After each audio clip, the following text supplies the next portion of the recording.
Good morning. Today is what? What is today? Hold on, let me check. It's the 15th day. No, 13th day of May 2019. And before little preface. So two things I was working on yesterday and today. One was yesterday was my daughter's ascension to the court. She was named one of four prom princesses for her high school's prom, which kind of came out of left field and brought with it some interesting discovery of myself. Not that it's all about me, but this introspection, this exercise, is recognizing what is within and not within my own control. So I guess it is about me. It's how I can make myself better through the day. And it's in this case by understanding better my response to a surprising circumstance, namely my daughter's being named as a prom princess and possibly the prom queen. We'll see. Find out on Saturday. Second was a bit of apathy this morning, as I was having some computer trouble. But before we do that, let's jump in and do the Good Life meditation for today. It's something I do every day, every morning at this time in the morning, as I'm getting ready to ride to work. As usually just as I'm embarking. And normally I don't make any video. I just do this in my head. But lately I've been turning the camera on again. And here we go. So there are 7 objectives and 21 principles in the Good Life meditation. And this the meditation is the part that I'm doing right now. The reciting, the daily recitation of objectives and principles. The Good Life is a chapter in the book, Going Alone. It's the part of the book where I outline these objectives and principles. Let me tie my shoe. So I enumerate them one by one to start the day. And someone left me a comment on the last video, suggesting that I not dwell on these too much, but I think the comment was to more like just let the day happen like the ride, which is an interesting idea. And I like to think that that's kind of how I do it. I don't actually think about these things throughout the day. I list them once in the morning, and they're kind of like sets the stage. It's like just puts a background on and prepares me for the coming day. And then the day comes as it will. And I find if I've thought these things through and talked them through, then I typically do a better job. Okay, here we go. First objective is the objective to be always ready to die, to have my affairs, my art, and my relationships in such a state that I can wink out at a moment's notice, and it will have been a good time to depart. Not timely necessarily, but I will have left things in as settled a state as in a relatively settled state. 2. Well, let me ask myself really quickly, and this is where I get in danger of making this too long-winded. But is that a bad thing? Am I in that state right now? Am I ready to die right now? Well, not financially necessarily. That would be a hardship to the family. They would probably fly back to Japan and set up house with the village there. Their people. They would leave her with a pension and Social Security, but it wouldn't be a lot. Another decade of work, or another decade of hard work, and I'll be closer to that goal. Family relationships I think they're as good as they possibly could be. And art, that's as good as it could be as well.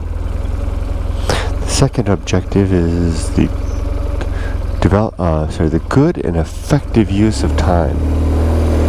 To not waste my time or spend it foolishly. Yep, I think I'm doing an okay job with that. Number 3 is, and to that end, the last year or so, I've really taken to reading, which I think is a really good use of time. Number 3 is the development and maintenance of good and sound life principles.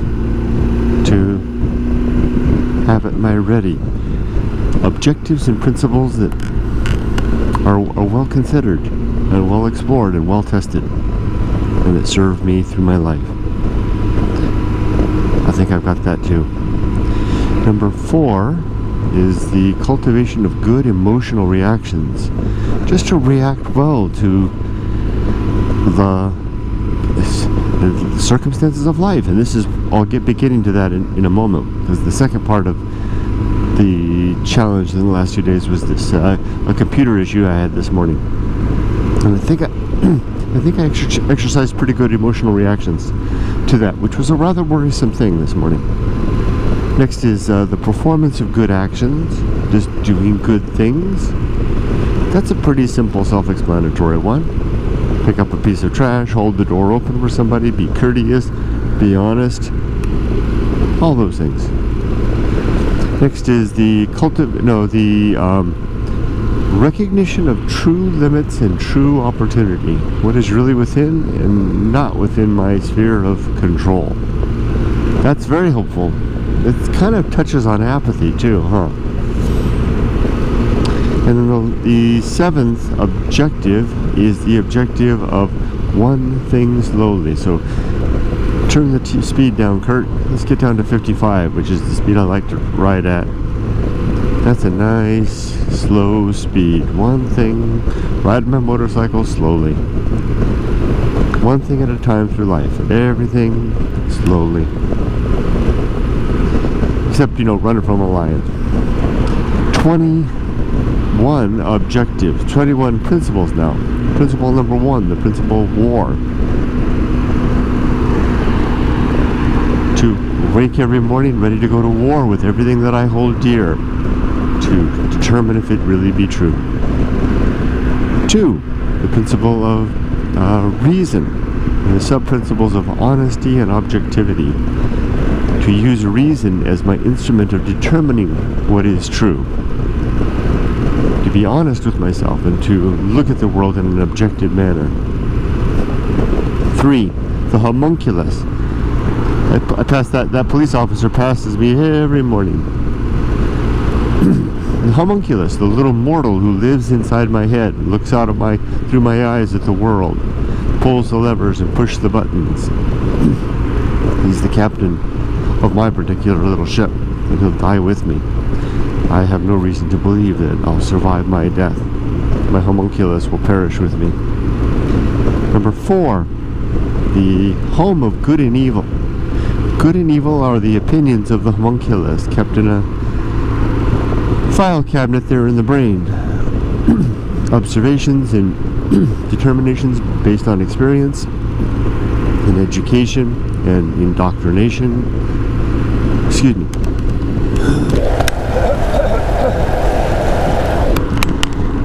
These things form my basis of right and wrong, good and evil. And I don't think that they come from any on high, because I don't have any reason to believe there is any on high. There's just us alone in this universe, as far as we can tell so far. So the right and wrong are what we make of it, and we seek to reach consensus with others. That's where we can make subjective right and wrong into objective decisions to get us towards better living. And right, in my book, is whatever encourages or well-being, basically being a good state, not suffering. And what is evil is whatever makes a conscious effort to negate that. Next is purpose, and I believe there are 2 purposes. One is inherent to our beings, and that's the reproductive need to have a baby, to put our genes into the next generation. And I've decided for myself a second purpose, which is virtue, to live a virtuous life in the pursuit of well-being. Number 6 is the atomic principle. Everything is made of bits and pieces, flowing and changing, forever transforming. Likewise, you and me. Number 7, the principle of nature.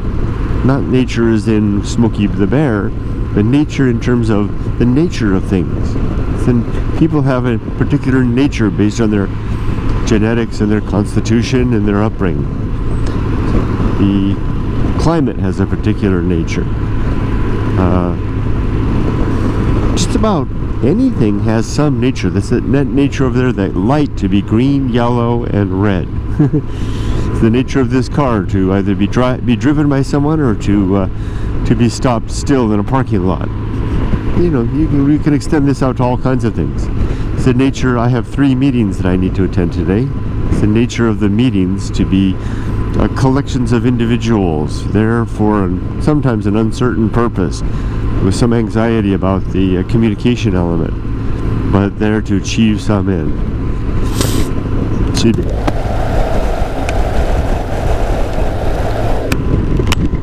Next is the principle of wisdom. I'm sorry, maturity. And maturity consists of wisdom and fortitude. Wisdom, of course, is our collected understanding of what works and what doesn't work, and fortitude is our ability to not make those mistakes twice. Not make the mistakes that we've made twice. It's a powerful thing when you can couple those two. Next is the social principle. We're social animals. We need one another to survive, and our best ends are social ends.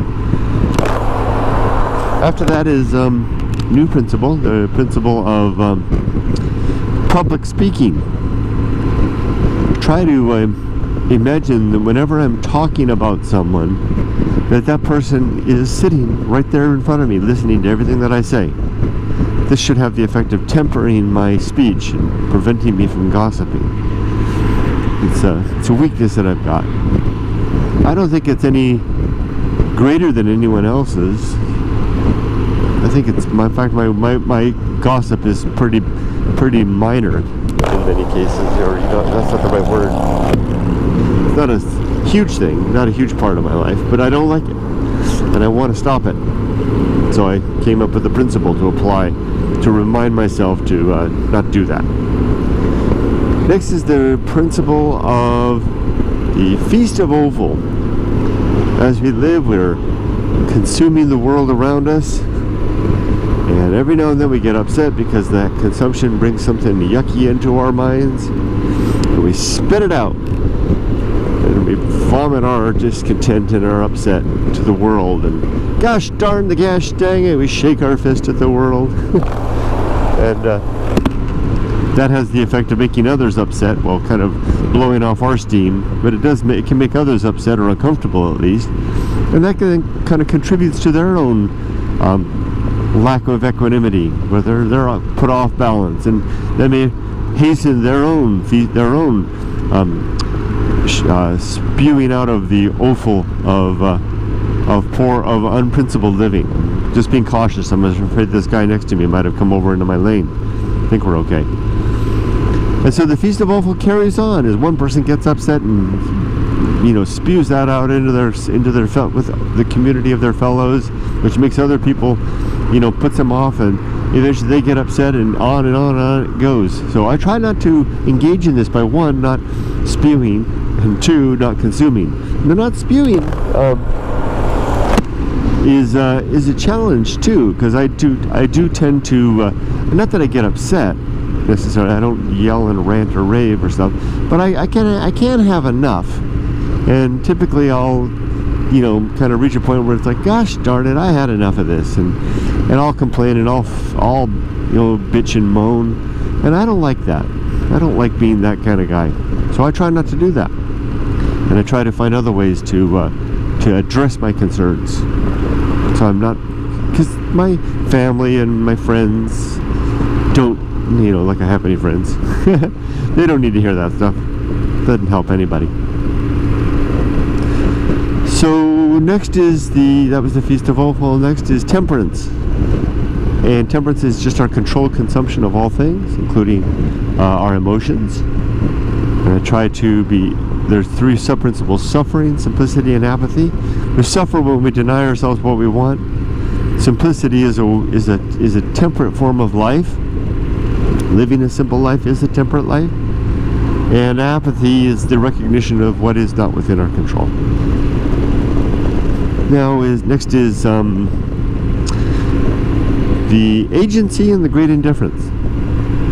You and I are agents. Anything that's alive is an agent.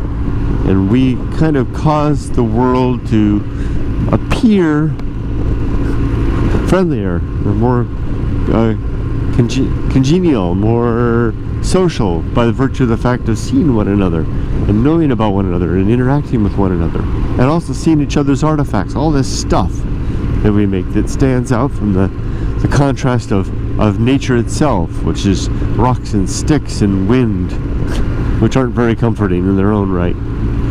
That stuff, like that van, is an artifact of sentient beings, us, and something about us reminds us of that fact and gives us comfort that there's others out there like us.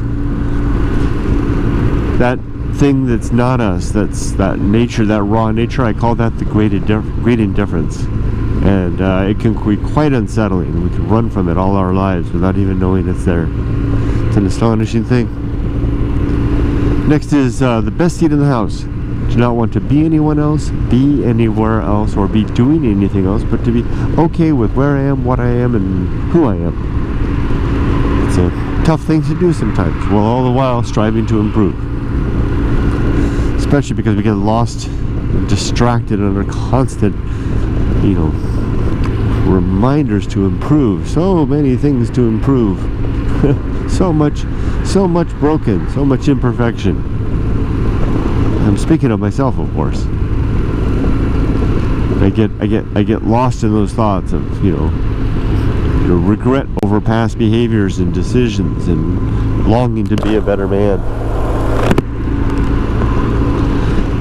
It can be a bit overwhelming sometimes, and maybe take us away from our better use of our time, if we can just be accepting of the person that we are, while all the while striving to be better. Accepting insofar as not pining too much about the person that we aren't, while at the same time striving to become that better person. Tricky balance again.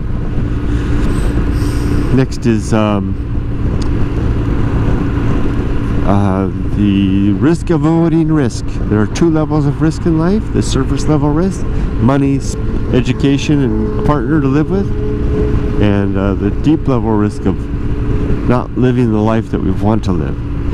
And both of those risks will get us if we're not careful. I've succumbed to the first one because I was so focused on living my dreams that I neglected the basic stuff. Although I managed to find a good woman, I managed to get a good education, relatively speaking. I wish I'd gone farther. I've never been good about the house and home stuff. And as a result, I've got another 10 years of work, and then I'll be able to settle down to a nice retirement. But I know some people who've done much better and are able to retire earlier and enjoy their lives, the last part of their lives. Although that's a mixed bag too, I think. So next is let's see. Oh yeah, sin and damnation. There are 5 sins in my worldview. They're the same thing. 5 different faces on the same sin. Falsity, credulity, faith, superstition, and dogma. They're all basically different flavors of believing things that can't be shown to be true. The consequence of that is damnation, because you lived a damned life believing something that may not be true, that you can't demonstrate is true. And how sad is that? Next is the complete oblivion. I expect that there's no final reunion. There's nothing after death, but just oblivion. So there'll be no final reunion with the ones you left behind, no reconciliation of past grievances, and no final justice from an almighty lawgiver upon those who deserve punishment or reward. So it seems to be a that death is a passage into oblivion, a complete oblivion. That's a tough thing to reconcile and balance, especially when you have lived your life as you wanted to, and you're hoping for a second chance after death. Realizing there may be no second chance is a sobering thing. Next is the Great Life Adventure. The Great Life Adventure is a chance to really enjoy life, and not just for pleasure's sake, but for the experiences that you want to have. You know, I wanted to be an adventurer, and I did that to an interesting degree. Maybe not the way I wanted to initially, but I know that I was a trade-off, right? I chose the security of a wife and family, the grounding of that, for a more limited scope of adventure, and I think it's done well. I think it's satisfied that need. You know, those oats were sown. Boy, do I realize that gets harder with time goes by. Ooh, what a bumpy part of the road. Next is the Season of Philosophy. It's a time to record what we've learned along the way, to share with others who may be interested in our passage and what we discovered by virtue of that time. And then last one. What was that? I heard a sound. Last one is the sounded like a duck. Quack, quack, quack. Last one is arena and utility. Life is an arena for the living of these challenges and all of whatever tools we have along the way. I call them objectives and principles. Are like utility tools on a utility belt, ready for us to use. At this moment, I'll pull up a little apathy. At the next moment, I'll grab a little temperance. At the next, I'll remind myself that we're just atoms. And it works. It does work. It really does. So now on to the two things, my own personal gossip. The first was the princess thing. So we found out that she's been named to the prom court, and she may actually be one of the 4 girls will become prom queen on Saturday. Who knows? Could be our girl. Maybe not. I don't know. Anyway, I shared that on Facebook because I was proud of my daughter. You know, really totally, left field. Never imagined that. And it's kind of a big deal because, especially given that she arrived in America late and acclimated to the system, and to be voted by her peers into that role. It's kind of an indication that that she really has arrived in America, and to see her reaction, I mean, it really means a lot to her. She's really excited about this. So the part that I have to draw back on is that I was sharing a little too much about it, bragging on social media, and I realized yesterday that I need to exercise a little temperance. Although it's okay to have a little fatherly pride. My wife was doing the same thing, her motherly pride and sharing, but still, it was, I went over the top a little bit, and I wish that I would have used a little more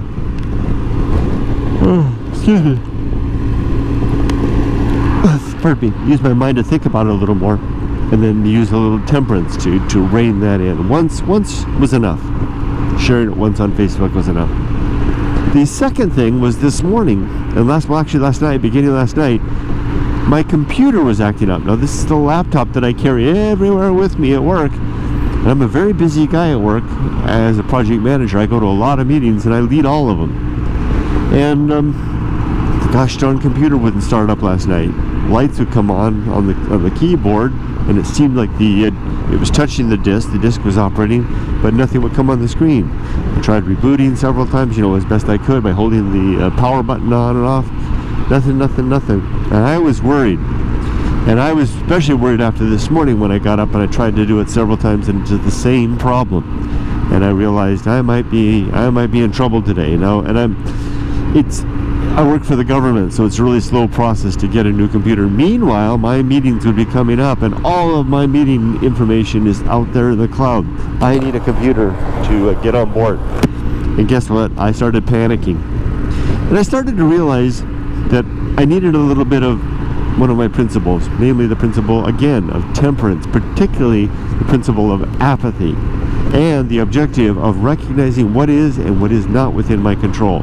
It is not within my control to control if that computer is going to start or stop. It is within my control to decide how I'll respond to that fact. If I do that, and if I recognize that that's outside of my control, to the extent that all I can do is report it to the IT group, then I'm being temperate.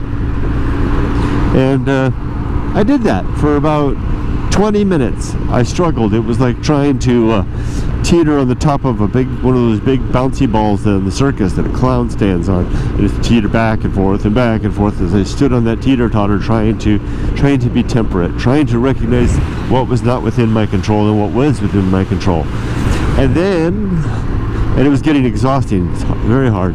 And then suddenly I got there. The computer started working. One of my reboot attempts succeeded and it started up. Woohoo! Thank goodness.